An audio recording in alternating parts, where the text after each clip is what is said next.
Alright, this will be how to mount a 52-inch light bar to your FJ. Seen a lot of videos on this, and a lot of people do some drilling through the roof rack right here, right into the thing, and they run the wire inside along here, the A-pillar, and I've also seen it where people have tucked it underneath this. Well, what I've done is I have these mounts I bought on Amazon. I flipped them upside down for my roof rack, but you could just put these directly into here if you didn't have a roof rack. But for the wiring, what I did was I just took some silicone bead sealer, and I mean, it's really dirty right now, but the wire lays in really nice. And I just sealed this edge here, and honestly, you cannot tell.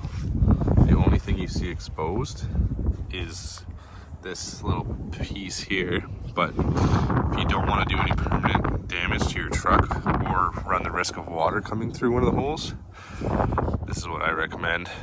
Just laid it down, tucked it in here, just cut a piece of this out right there, slides under here, and then I'll show you the wiring. Just pop my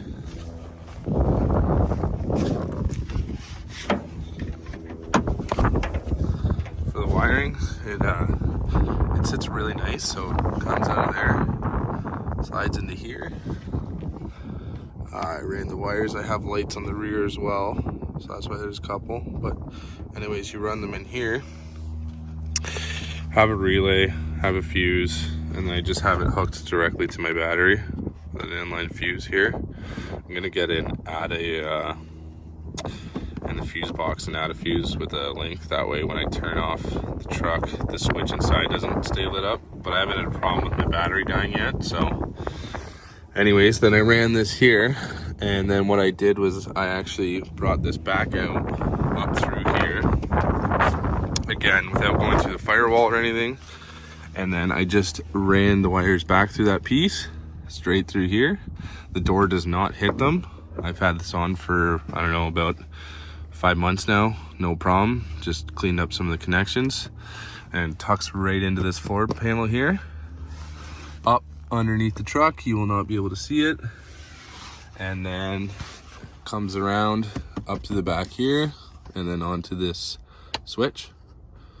And this is what I was talking about. This always stays lit up because it's directly mounted, wired to the battery, so it's always getting 12 volts even when it's off.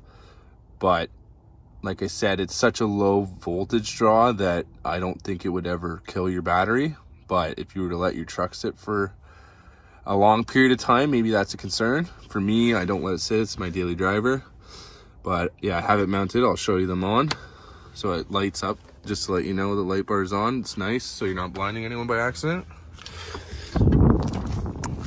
It is really bright, you can't really tell right now.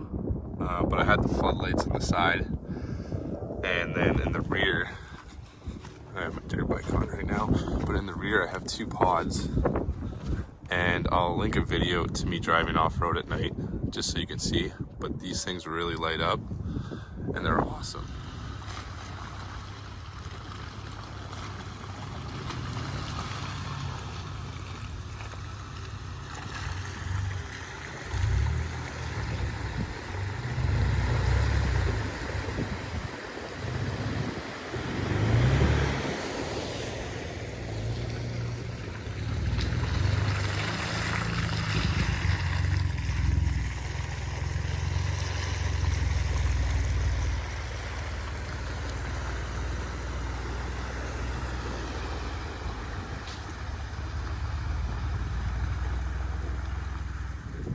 I went the cheap route, and I just got some $20 ones off Amazon. I haven't had a problem with them. I'd rather spend $20 and replace them 8 times before spending $1,000 on a light bar. But yeah, this is my setup. Hope you like it. Hope it helps you. Haven't seen anyone really do this method yet, so yeah, I hope you find it interesting and it helps you.